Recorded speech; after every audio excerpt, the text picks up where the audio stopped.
तो कल जैसे ईद का दिन था, हमारे लिए ईद नहीं थी, हमारे लिए वही शेलिंग वाला दिन, हमें जैसे जंग लग रहा है वैसे जंग हमारे लिए आज भी जारी है, क्योंकि हमारे बच्चों का जो चैन सुकून था सब छीना गया है।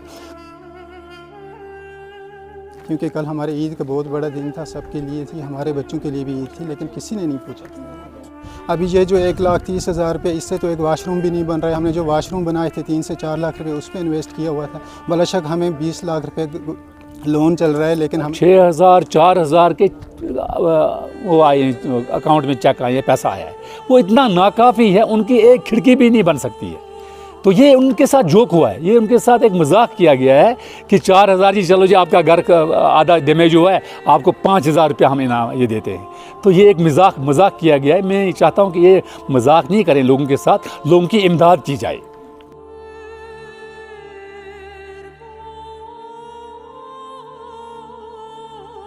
जी अस्सलाम वालेकुम, मेरा नाम परवेज़ खान है। हम कालगी से यहाँ पे शिफ्टेड हैं TRC पे। 6 तारीख से हम घर से निकले हुए थे और बारामूला बुनियार वहाँ पे हमारे बच्चे थे। तो 28 तारीख से हम वापस यहाँ पे हमें बुलाया गया एडमिनिस्ट्रेशन की तरफ से। एक रूम और एक किचन हमें दिया गया, जिसमें हमारे 7 बच्चे, और उसमें कुछ बच्चे पढ़ने वाले हैं और कुछ छोटे बच्चे हैं। तो जो पढ़ने वाले बच्चे हैं वो भी डिस्टर्ब है, ना तो उनकी पढ़ाई हो रही है, ना हमें दिक्कत आ रही है, क्योंकि वहाँ पे कुछ प्राइवेसी नहीं है, सेकंड रूम नहीं है, उसमें पानी की भी दिक्कत है बहुत सारी। तो हमारी जो 4 फैमिली है, एक रूम में 7 रह रहे हैं, एक में 6 रह रहे हैं, एक में 5 रह रहे हैं और एक में 7 रह रहे हैं। तो इसमें बहुत सारी हमें रूम की भी दिक्कत है और बाकी चीज़ों की बहुत सारी दिक्कत है। डिमांड यही है कि अभी तक हमने पूरा प्रोटेस्ट नहीं किया, कुछ हम सब्र करके बैठे हुए थे, देख रहे थे कि कोई ना कोई एडमिनिस्ट्रेशन या गवर्नमेंट हमारे लिए कुछ ना कुछ करेगी। लेकिन अभी 1 महीना 1 दिन हो गया, हमारे बारे में किसी ने कुछ भी नहीं सोचा।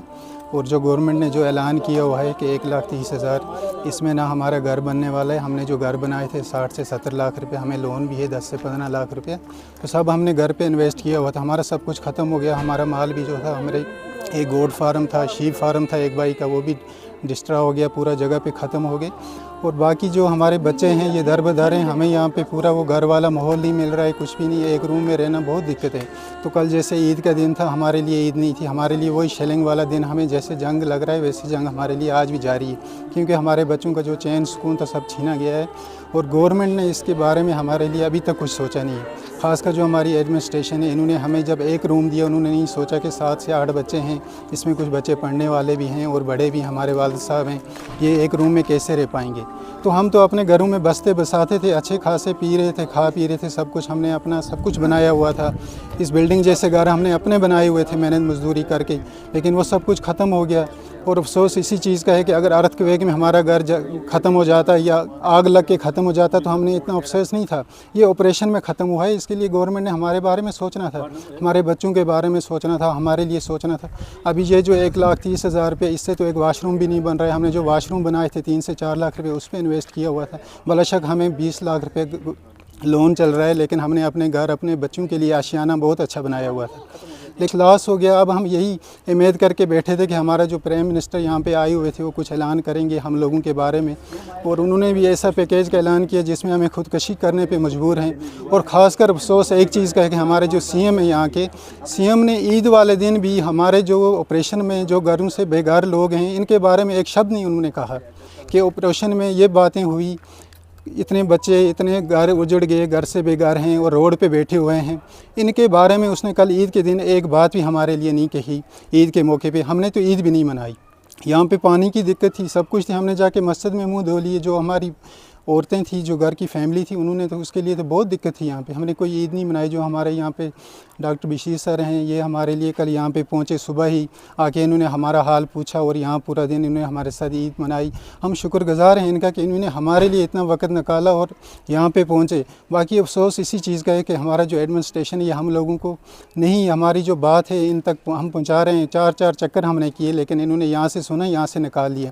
और हम जज्बाती इसीलिए हो रहे हैं कि हम अपने घरों में तो आराम से थे, हमने अपना सब कुछ बनाया हुआ था, अपने बच्चों के लिए रहना सहना सब कुछ। लेकिन ये अगर एक इस ऑपरेशन मिशन सिंदूर के ज़रिए हमारा सब कुछ उजड़ गया तो गवर्नमेंट को इसके बारे में सोचना चाहिए था, लोकल एडमिनिस्ट्रेशन को सोचना चाहिए था। या हमें 2 मटर्स दिए गए 4, वो मैं आपको यहाँ मीडिया पे दिखाऊंगा कि वो क्या चीज़ दिए गई। उनका नाम मटर्स नहीं है, वो थर्माकोल की चटाई है और उस पर 50 रुपये का कवर चढ़ा हुआ है, जो कि हम विंटर में भी उसे यूज़ नहीं कर सकते। और आज हमें वो दिए गए, हमने उठा के वो कचरे में डाले हुए हैं कि वो हमें यूज़ करने के लिए हैं। क्योंकि कल हमारे ईद का बहुत बड़ा दिन था, सबके लिए थी, हमारे बच्चों के लिए भी ईद थी, लेकिन किसी ने नहीं पूछा। इस्लामाबाद के जो ट्रेड फैसिलिटेशन सेंटर है जो इस वक्त बंद पड़ा है, मौजूद हैं यहाँ पे। हम आज ईद के दूसरे दिन भी यही है।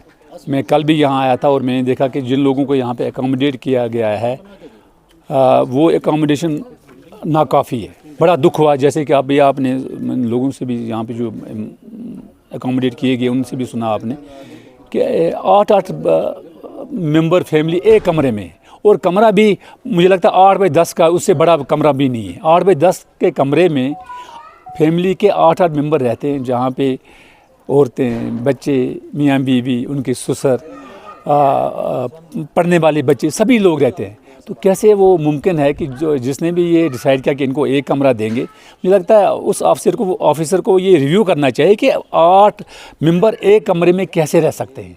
तो मैं यही दरख्वास्त करूंगा एडमिनिस्ट्रेशन से और खुसूसन SDM साहब उड़ी से, जो बड़े प्रोएक्टिव हैं और रिसेंटली उन्होंने उड़ी में चार्ज पकड़ा यहाँ पे, कि वो खुद आएँ यहाँ पे, इनका जायज़ा लें और जो बिल्डिंगें, जो 3-4 बिल्डिंगें जो बंद पड़ी हैं, वो उनके ताले खोलें और इन फैमिलीज़ को 2-2 कमरे और दे दें, ताकि ये कम से कम ये 5-6 महीने, 8 महीने, 1 साल जो इनको अपने घर बनाने में लगेगा, तब तक तो ये बच्चों को पढ़ा सकें, तब तक कि थोड़ा सुकून की ज़िंदगी तो गुजार सकें। एक ये बड़ी इम्पॉर्टेंट बात है जिसका इमीडिएट रिड्रेसल चाहिए।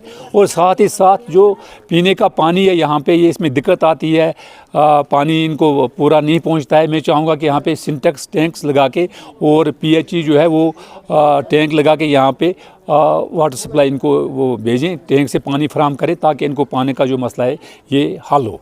और तीसरा जो इम्पॉर्टेंट है कि ये जो लोग जिनको ये चेक्स मिले हैं, जिनको कम्प्लीटली डैमेज मकान हुए हैं, उनको 1,30,000 मिला है।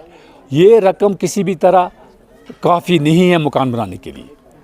तो मैं ये डिमांड करता हूँ, जैसे कि हमारे पार्टी प्रेसिडेंट सजाद गनी लोन साहब ने भी कहा था कि इनको मकान बना दिए जाएं, 4-4 कमरे जिनके जो हैं वो बना के दिए जाएं, उसको जो वो गवर्नमेंट अपने एक्सपेंस से बनाए। ऑनरेबल CM साहब भी यहाँ आए थे, वी वर एक्सपेक्टिंग के किसी पैकेज का ऐलान होगा CM साहब की तरफ से, लेकिन कुछ नहीं हुआ। अफसोस की बात है कि CM साहब ने खुद वो मकानों का जायज़ा लिया जो मकान जले हुए थे। हमें खुशी हुई थी कि CM साहब आए और यहाँ पे कुछ पैकेज का ऐलान करके जाएंगे, लेकिन कुछ नहीं हुआ। तो मैं ये गुजारिश करूँगा दोबारा LG साहब से, एडमिनिस्ट्रेशन से, डिस्ट्रिक्ट एडमिनिस्ट्रेशन से, और जो भी इस ज़िम्मन में जो लोग वाबस्ता हैं, कि इनकी जो पैकेज है वो बढ़ाया जाए, ताकि ये अपने मकानों का काम शुरू कर सकें और इनको सस्ते दामों लकड़ी और टीन भी फराहम किया जाए।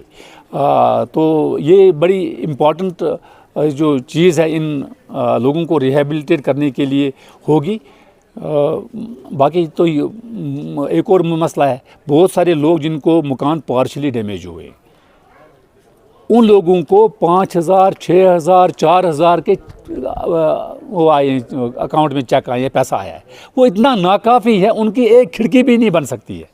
तो ये उनके साथ जोक हुआ है, ये उनके साथ एक मजाक किया गया है कि 4,000 जी, चलो जी आपका घर का आधा डैमेज हुआ है, आपको 5,000 रुपया हम इनाम ये देते हैं। तो ये एक मजाक किया गया है। मैं चाहता हूँ कि ये मजाक नहीं करें लोगों के साथ, लोगों की इमदाद की जाए। इस गवर्नमेंट से मैं ये अपील करता हूँ कि इमदाद की जाए, मजाक नहीं किया जाए।